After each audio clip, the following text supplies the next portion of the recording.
I know that you lost your mom when you were basically a baby, right? And then you were raised by like your tias, and you said like I think your grandparents were involved. The one story actually, you showed up intoxicated at 12 years old.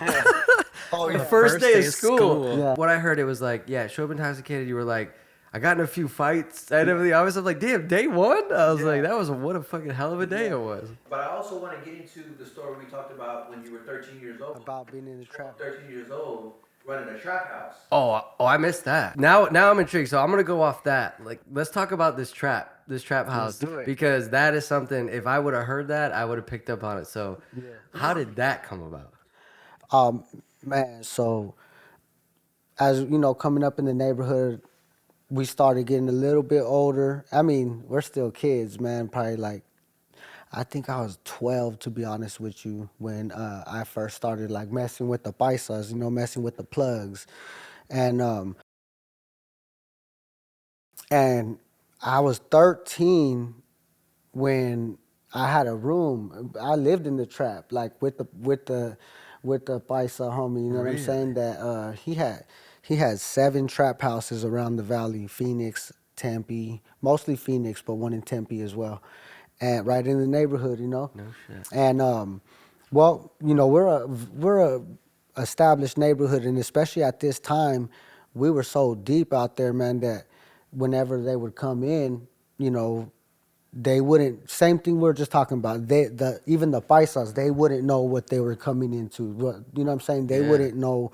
They're thinking they're just gonna set up shop, maybe like however else they did it other places, and they don't go that way over here. So, little ass kid like me, at 13 years old, pulling up to your spot because I heard that you got something jumping over here. You know what I'm saying, in my neighborhood, and you got this little kid coming up to you. That's crazy. I'll just bro. knock on the door and I'll give them the propositions, or I'll give them their options basically, and they would trip out like, who's this kid? You Now, know what let I'm me, saying? so on that, right? So you have like these older guys, kids, whatever you want to call it. Like, it sounds like they just kind of, maybe because you were a part of the neighborhood, they just almost accepted you and was just like, this is Well, yeah, after conflict, yes. You know what I'm okay. saying? After After a conflict. little bit of conflict, but we became friends, absolutely, like super close friends, because um, the way I would kind of present it was more like, hey, let's do this together. You know what I'm saying? Okay. I wouldn't try to put it to them in a way of like, hey, we're gonna tax you. Right. It'd be more like, hey, let's do this together. You know what I'm saying? You're in my neighborhood. You cannot be doing this by yourself. You know what I'm saying? Man. So, and even as a kid, like he's seen how we had it in the hood. You know what I mean? Like there would be times I would do little things, just make the displays for them to see how deep we were. Where I'll come over with like 50 homies or something sometimes, just from a party, and we just all go over there just to show them how deep we are. You know what I'm saying? But anyway, no, like I lived there with them because when I got out of jail, he was living real close to me, and so he told me, just, you might as well just have your own room. You're Yeah. already here all Post throughout up. the whole day, because we would just kind of like, I would just help him out with like the graveyards and things like that. You know what I'm Okay. saying? But I was 13 years old though, and this trap house was like, I've seen documentaries on shit from New York where it Yeah. reminded me of how we were in a sense, but a little bit different. Like I seen in New York, motherfuckers wrapped around the block Yeah. to Yep. get Yep. to get dope, and that's how we were. But it was more like a group of, I don't know, 50, 60 people at a time, just Damn. standing outside the trap house. And my job was, I was 13 years old, bro. My job was, I would have the gauge, 12 gauge. I would let about, I think, 15 people in at a time. Semi or full? What are we talking? 12 No, gauge? this Oh, is okay. old school. So this is semi, but Okay, okay, you okay. know what I'm saying. Yeah, but so I'd let in 15 people at a time, and it was like a square. So the living room was just a square. So they would just line up, and they would have to sit down. All of them would sit down, and one at a time they'd go in the kitchen and get their shit. And they wouldn't be able to leave right after they got their shit. They would have to get in line to leave. So like Oh, damn. they would come over So here. get in line to get it. Get in line to get out. Right. So imagine it's a square, and in the middle is the doorway to the kitchen. So all the people on this side are lining up to get their shit, and then when they're done, they're lining up on this shit to leave. And there's about 10 people, I don't know, like I said, on this side to where I'd let them out. And when I would let these people out that are all at the same time, like a group of like, I don't know, however many of them ready to leave, I think 10, 15 or whatever. And 10, 15 will come in. I lock the door, and they would just constantly be like that. They'd be just lined up, boom. But outside that door, man, there'd be a mob. I'm talking like 60 people sitting there. And he was So serving it's like no an In-N-Out secret. burger. It's Yeah, no yeah, secret Drew. what's going on, man. You know what I'm Facts. saying? And this is how all of the trap houses were just like, hey, And are we talking like all hours, like from daylight to 24/7. Our door would not be, the door would not be left alone, like not knocked on for Right. longer than 5 minutes Damn. ever. You know what I'm 24/7, saying? 365. 24/7, 365. Christmas and Thanksgivings. Like, Everything. So Damn, bro. yeah, and wow. you know, I was telling my boy before we came here that this little story, man, about that part right there, man. So one time, man, we were in the trap, right? And the main dude was I don't know if he was suspicious about something going on, because like the main worker, he was his main worker, who was like my partner. I wasn't really a worker. I wasn't a worker for him, but I would help out with stuff like that because I was just there anyway, so I'm doing it. But one night, the dude that was like my partner, I guess you could say, because it'd be me and him doing it, he was a youngster. He was only like 18 or 19. And these are paisas. So I'm Chicano. I don't speak fluent Spanish, but I understand Right. most of it. Yep. So we would still communicate because I would understand what they're saying, and I knew enough to get by. So, but this dude didn't speak a lick of English, so it was very hard to communicate with him. You know what I'm saying?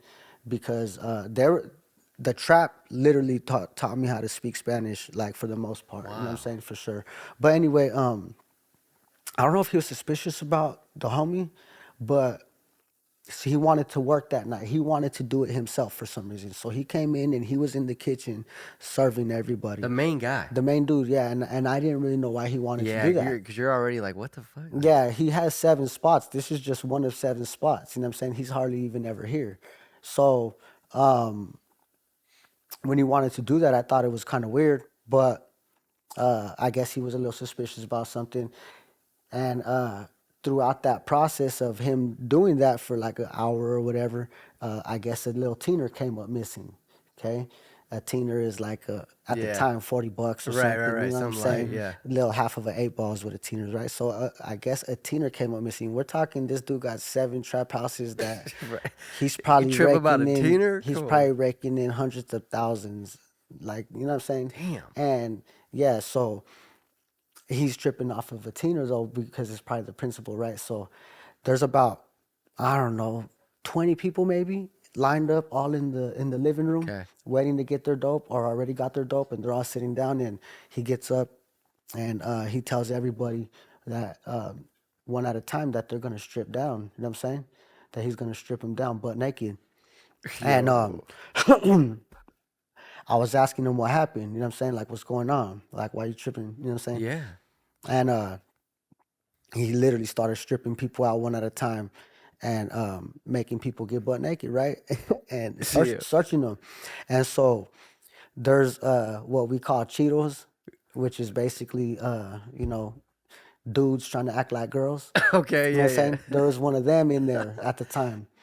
And that I just remember that stood out to me a lot, because crazy, when they did him, he got in the corner and crouched down. He was only worried about covering himself up. Right. He didn't care about what was really going on. And I'm over here anyway, so he gets to me. I'm the last one, bro, and I'm in my head thinking like this: he better not ask me. He better not try to tell me. You know what I'm saying? Yeah. Like I didn't even like the fact that he was doing He this was to doing it all in these general. people. Yeah, Yeah. I didn't even like that. But he was on a trip, so he was doing that. And this dude, he didn't play. This dude, this fool don't play. So hell yeah, and everybody knows he don't play. So yes, everybody's if he- just stripping yeah, down. if he says jump, like you say that. how high, Yes, yeah. absolutely. So he gets to me, and my alias to them was Shorty, so they would call me Shorty. and he told me, "Hey, shorty, you know, you got to do it too, man. Everybody, because I knew he was gonna ask me when I seen him do the homie once he did him, and I was You were that's like, I was like, I'm oh, gonna be man. up at some point. Right, and so I told him, man, look, I ain't gonna do that, but I pulled out what I did have in my pockets. I said, look, I don't even need that. You know I don't need that, but look, this what I do got, and I just kind of like pushed my, pulled my pants down to show him my pockets, like, you know, that's all you're gonna get. And I told him, and I remember I was a little bit nervous though. Bro, So I yeah, told no him, shit. If everybody else is so stripping, I, you're the one so he told me, refusing. yeah, and he told me, shorty, you have to. He was like, sorry, but you have to. Like I just made, homies do it, and I'm like, look, I'm gonna leave. I said I'm about to bounce right now, and he had the gun in his hand, and he told me, no, you're not. He said, don't leave. He said, you can't leave yet. Nobody's leaving yet. He said, I ain't leaving until I find it. And I said, bro, I'm gonna leave, and if you're gonna shoot me, you can shoot me in my back. I told him. I said because I'm gonna leave, and I just walked out. I remember walking out. I just remember like bracing myself. I was gonna Just say, waiting bro, for what was it, that yeah. feeling like? Yeah, just bracing myself and shit. You know what I'm saying? Because I know what this fool does. I know how he is. How you know he what I'm rolls, saying? yeah. But he actually loved me though, man. He loved me like I was 13 years old, bro. I was gonna, yeah, you were a looking. kid. I'm barely right. I try to say I'm 5'6". I'm like right under 5'6", bro. Puberty's like, just you know what I'm hitting. saying? So 13? I'm talking about Just- right now. I'm 5'6". So Right. imagine back then Back I then? was fucking 5 feet tall, probably. Yeah. So Crazy, and so small, bro. You know what I'm saying? When I went into prison, I was 16 years old, and I remember when I turned 18. I know I'm jumping real No, it's quick. okay, man, we're good. I was 100. No, when I caught my case, I was 100 pounds. I was 99 pounds. I was under 100 pounds. I was 99 pounds when I caught my case. That's how small and little I was. And when I was 18 and turned 18 and as an adult now, Yeah. still a kid, but I only weighed, I think, 116 was what I Damn, weighed, dude. 116 as an 18-year-old kid in prison. You know what I'm saying? So I was little, real little back then, and so For you to stand up like that. You know what that kind of reminded me of? You guys know movies, A Bronx Tale? When the bikers come in, he's like, now you can't leave. You know Right. what I mean? It was Yeah, one of those yeah. situations Yeah, where yeah. it was like, he was Yeah. telling, but bro, like, I what? seen so much shit in that place, man, in that trap, and I think that's why he brought that up right there because I was 13 years old, and sometimes I even kind of trip out on it, or Bro, my stepson's 14. I'm like trying to picture like him in a situation like that. It's, yeah, man. Wow. So definitely not the normal life of a 13-year-old. would you say like that experience right there, right? Because I'm sure you may have had experiences that were scary or you were in fear before that. Would you say that was one of the like first memorable experiences where you was like, maybe it made you realize the world that you were in at that time, if you get what I'm saying? Yeah, for sure.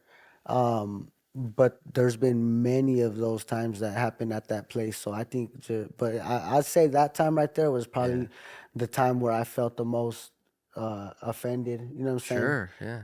Because every other time was stuff that I probably inserted myself in or something. You know what I mean? But that one was just more personal. So, you know what I mean? But Wow, man. yeah, oh, I even skipped the part.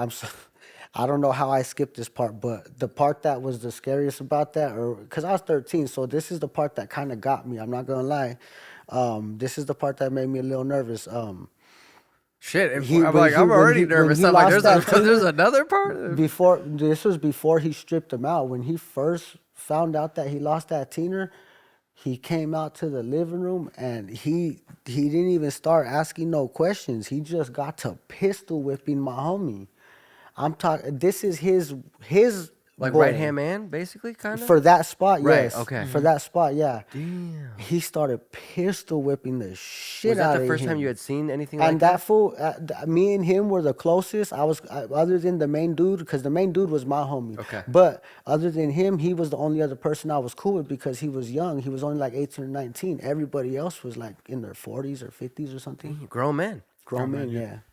And paisas at that, you know what I'm saying? So they weren't Chicano, they're from Mexico, you know what I'm saying? These ones were Sinaloa.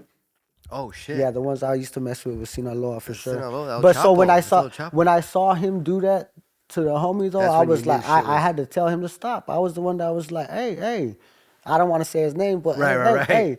I'm like, chill. You know, I'm like, what are you doing? You know what I'm saying? And that's when he told me that something was missing and shit. And I'm Did he, like, real oh quick, wow. did he end up finding the teener? Yes, he did. Okay, I So was just like- when I left, I remember fucking being scared walking out that motherfucker and still just like Yeah. walking away. But later on down the road, he was kind of sending messages to tell me to come over. You know what I'm saying?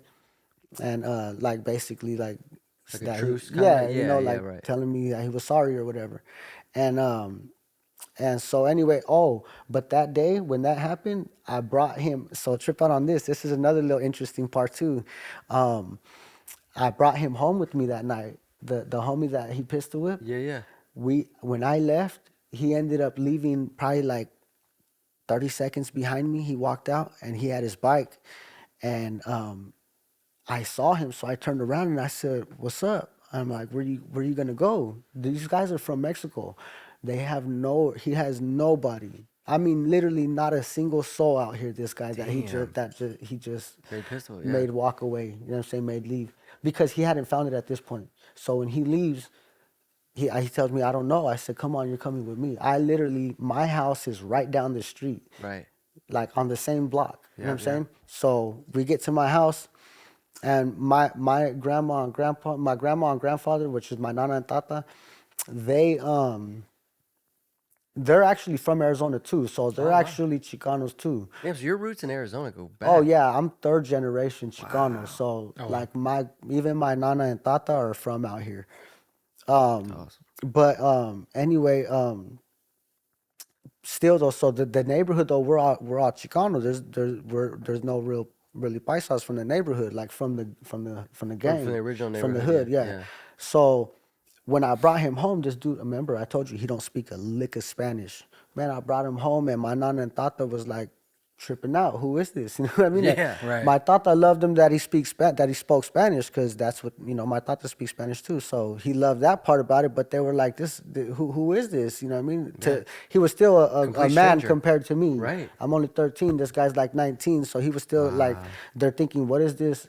How old is he? Yeah. Why are you with him? So Yeah. Right. anyway, I brought him home that night and let him chill with me, man. And the next day we ended up going back and because we got word from somebody telling me to go back, and yeah, he ended up finding it and apologizing, but it was already all over though, man. So, but I gave him some shelter that night, man. Man. Well, so one of the questions that I had, and I wanted to ask it, for like outside and then when you were inside, is that the craziest thing that you've been a part of, I guess, when you were a kid? Or did you see anything crazier than that? Because, bro, that's a wild Oh story. no, like okay, so What's the top in thing the that you... if we're talking about in the neighborhood, Sure. like just growing up, man. I mean, we were gangbanging, man. So it was gangbanging going on all in the 90s and the early 2000s. And this was a statewide thing. So like right now, no offense to any of the hoods or anything, but it's not like that. Everybody's not out gangbanging like that, man. There's some areas that are, but we if you know those areas, you know those areas. If you Right. don't, you're gonna think that it's not happening. You know what I'm saying? Yep. So, but back then it was just statewide. I don't care where you're at, what you're doing. Like if you ain't gangbanging, you need to stay inside for real, because you come out, it's gangbanging for anything. And so there's so many times in the hood that all crazy things went down, even at my house, man. Really? All the time, man. My house was notorious for situations always occurring. Me and my whole family were from the hood, you know what I'm saying? And we're a big, big family right there. But I'd say for me as a kid, the most memorable story that I can think of off the top, man, other than my cases that I Yeah. caught and shit like that. One time we were in the neighborhood and one of the homegirls invited their friends from Phoenix. And we used to, our main rivals at the time was a hood called Doble, WBP, Wetback Power. They're paisas, and they're from all over Arizona. If you combine them, they're the deepest hood of all. Damn, Drew, because- I'm learning a bunch of shit right now. yeah, about it. WBP is the biggest overall, but that's because they have chapters everywhere. So they got them in Phoenix, all over Phoenix, Tempe, Mesa, even Scottsdale has a doble. Really? 68th Street, Scottsdale, yes. Damn. Yeah. Shout out to They roll Doble, deep, man. Those were our rivals though, man. But anyway, they had Chandler. They were in Chandler as well. Mesa and Chandler. Anyhow, so I'm sorry. We're No, the craziest thing. oh you yeah, said, you so said a homegirl. so called some girls homegirls from Phoenix. homegirls invited some homies from some cats from Phoenix, and we were pretty organized at the time. You couldn't just invite nobody to the hood. And for us from the hood, we didn't have homies from other hoods. It just Right. didn't happen. So when I'm out here doing these videos and people think that I'm like gangbanging or whatever, they think I'm doing something bad, I'm like, if this was promoting something bad, if I was gangbanging, I wouldn't be shouting out nobody. I wouldn't be showing no exactly. love to nobody because it was Exactly. beef with everybody. You know what I'm saying? It was on site. Yes, probably, if you ain't from the hood, it was beef. You know what I'm Yep, saying? yep. So anyway, they couldn't invite people to the neighborhood like that, man. They would have to get with us, and it would have to be something where it's homies that we're connected with somehow to come into our neighborhood. Right. People couldn't just walk through our neighborhood. Man, Probably even we had drive all through kinds it. of. You couldn't if you were speeding through our neighborhood, you would probably get stopped, pulled out the whip, and No all kinds shit. of stuff. Yeah, we didn't let you speed through our neighborhood. None of that. Hey, a white guy late to work thought he could take a take a Yeah, shortcut that exactly right. So anyway, day. Got they tossed tax out for a that. strip, dude. we find out that they're coming to the neighborhood probably while they're on their way already. And so one of the homies from my generation that had he was kind of like, in a sense, you could say our generational spokesman or leader or Yeah, whatever. You know what I right, mean? right. He came out and kind of, he was just one of the one with the biggest influence on us at the moment from our generation. He comes out and tells us, hey, cats from Phoenix are coming. So and so and them invited them, and that's their homies and shit, and they're already on their way. So we told them that they can chill, that we're gonna let them come as long as They they got the ain't, pass. as long as they ain't tripping, and they're gonna be cool, and we all gonna just chill. Then it's all we're gonna put the gangbanging to the side right now and just chill, because we don't beef with these cats anyways. Right. We don't even know these guys. They're in Phoenix. We're in Tempe. You know what I'm saying? They don't know us. We don't know them. So when they come, there probably initially there's probably about like 6 of them or so packed up in this like bourbon, maybe 6 to 8 cats packed up in a bourbon, and there's probably about like, I don't know, at least 50 of us, maybe Damn, maybe dude. more. How and fucking intimidating is that, dude? yeah, and so yeah. when they pull up, imagine how long it took for us to all shake hands. Every single Yeah, you person gotta- shook every person's hand, and every single person said their name with their hood. You know what I'm saying? So we're introducing. There's cats from Dupavilla. There's cats from Westside Chicanos. There was a mixture of them, and it's because they were family. So there was a couple cats from the east side, a couple cats from the west side. I want to say there was even one from the south. There was a little mixture of them, but they were from Phoenix, and but they were family though. I know that. So that's how they were probably together from other hoods, because they were family. Anyway, one thing led to another, man, and man, it should just it didn't last long, man. A brawl? Like the a- mutual agreement we all had did not last too long, man.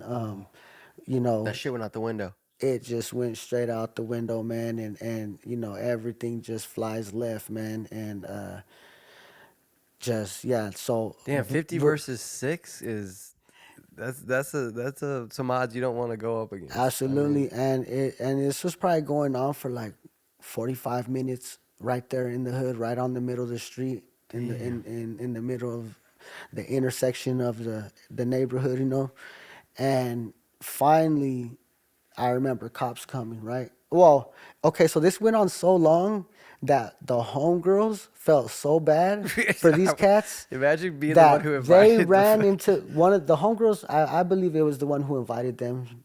They ran into the house though, grabbed keys to their Suburban to give to one of them that like got away, kind of Yeah. ran with them, and let them drive all the way back to Phoenix, get a whole nother group of homies to come back. yeah, and straps, you know what I'm saying? Which we're in the like, this is 2000. This is early 2000s or something, man. To the point to where the guns and all that wasn't as much. Yeah, we all was Right, strapped right, up right, and right. shit, but it wasn't as much. Like we still like to scrap. Yeah, know you what were I'm still saying? brawling. We were still Yeah, knuckles scrapping. and Like, fists at that on the point, real, yeah. back then at that time, it was like, hey, if you had to pull out a gun when motherfuckers trying to scrap you, like you were looked at like a lame. Damn. You know what I mean? Like okay. don't get me wrong. If you're gonna pull it out and just bust them Right. with it, then okay, that's a little bit different. But don't be pulling out no guns just to try to avoid a scrap. So it sounds like back then there was even still some like I guess respect on a level. It was like, yo, if we're gonna do this, like let's do this as men, right? As they Right. would call it. We don't need pieces, Absolutely. knives, none of that bullshit. Absolutely, let's scrap. You know, so but anyway, so this rumble was going on for so long. They came back. And it was still going on when they It was left? still going on, and Yo. they came out the car busting, for sure. Oh, so shit. but so when they came, but that's around the same time that the cops came, and my most vivid memory of it, man, was was me thinking, all of us, we completely stopped our beef for a second and all tried to just get away from these guys, like, oh shit, these fools are here, right? So we all start trying to run around and shit. And I remember thinking, I'm trying to like get away from these guys, like but I have to run kind of through them a little bit. And as I ran through them, I realized they're not even worried about us. They're not trying to grab none of us. All they were doing was just dragging all these unconscious bodies into their car. Oh, no Like they were shit. just getting all the bodies, like Like they were picking up like wounded they're like just soldiers. they're the just wounded getting the soldiers, bodies yeah. out the way, man. Yeah, they weren't Paramedic. there for Yeah. to have no problems. They were there to just get the people off off the floor. And What a let me make scene, let me be very clear. I love Phoenix and all the hoods out there. Everybody knows that these are my boys. So this is just a Just a little moment in this is time. back when we were all gangbanging, man. You know what I'm saying? And hey, same for them, man. Michael Carbajal, and all them too got some infamous times where they came through my neighborhood. You know what I'm saying? We know Michael Carbajal from gangbanging, not from boxing. I don't even know. Listen, Michael that name, if you're Carbajal saying is the a- name like that, that's So Michael Carbajal is a legend boxer, professional boxer, champion, all that. damn. From out here in Arizona, from 9th Street, from East Side 9th Street. It's a big gang in Arizona, big gang in Really? big gang on the East Side. Yeah, he's a big boxer, and that fool was a gangbanger too. You know what I'm saying? So we knew him from gangbanging because he let us know about him one time. Right. He showed You know what I up. mean? So yeah. But Hands of anyway, stone. so when that happened, man, yep. I remember tripping out thinking like I'm gonna try to dodge this cop, and he's just like, get out my way. Like I'm trying to grab these, get these dudes in the car. So they were just dragging everybody, all the unconscious bodies into the car. You know what I'm saying? And yeah, it was a crazy night, Now, man. how old were you at that point when this is going When on? this happened, this was, man, right before I went to prison. So I must have been 15. You know what I'm saying? 15 or 16, something Okay. like that. Because I went to prison when I was 16. So, Right.